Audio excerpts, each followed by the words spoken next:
Ha? Financial assistance? 4Ps agad? Bago mag-overthink, tara, pag-usapan natin yan. Dito sa Fast Break! Ang Unified Package for Livelihood, Industry, Food, and Transport o Uplift Assistance Program ay ang pinakabagong programa ng pamahalaan. Pinangungunahan nito ng DSWD. At sa ilalim ng programa, 2,000 piso ang matatanggap ng bawat benepisyaryo. Sa episode na ito, makakasama natin ngayon si DSWD Secretary Rex Gatchalian para ipaliwanag sa atin ang nasabing tulong pinansyal.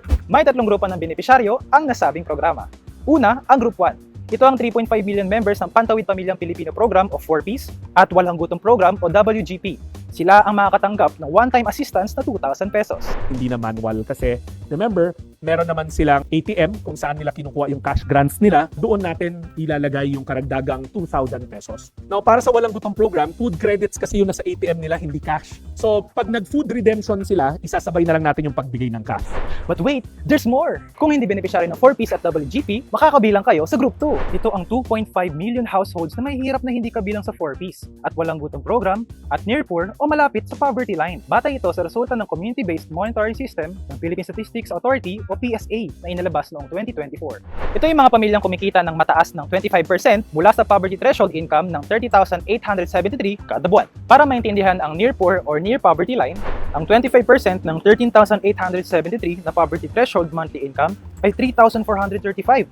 So, 13,873 plus 3,435 ay 17,308. Ibig sabihin, kung kumikita ang isang pamilya ng 13,873 hanggang 17,308, kabilang ka na sa near poor or near poverty line o Group 2 beneficiaries. Ano ang matatanggap nila? Magkano? Tigda 2,000 kada buwan for the next 6 months. Paano nila matatanggap to? Sabi ng ating Pangulo, digital. Tama po yon. Dahil bago tong mga to, wala silang mga ATM records sa atin, magma-manual payout tayo sa unang pagkakataon. Bakit kailangan gawin yon? Para ma-verify natin. Again, buhay pa ba tong mga beneficiary na to? Kasi remember, the CBMS was 2023, so maaring wala na doon yung tao, maaring pumanaw na. We wanna make sure na yung mga beneficiaryo ay totoo na mga individual.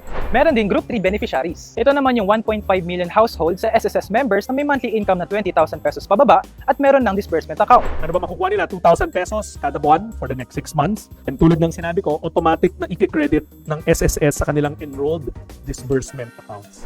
Ang sa Group 3 naman ay hango sa data ng SSS. Ang Uplift Assistance Program ay nilikha ni Pangulong Ferdinand R. Marcos Jr. sa ilalim ng umiiral na energy emergency sa bansa. Bunsod ito ng nagpapatuloy na tensyon sa Middle East. Dahilan para tumaas ang presyo ng krudo na sanhi naman ng pagtaas ng mga pangunahing bilihin sa bansa.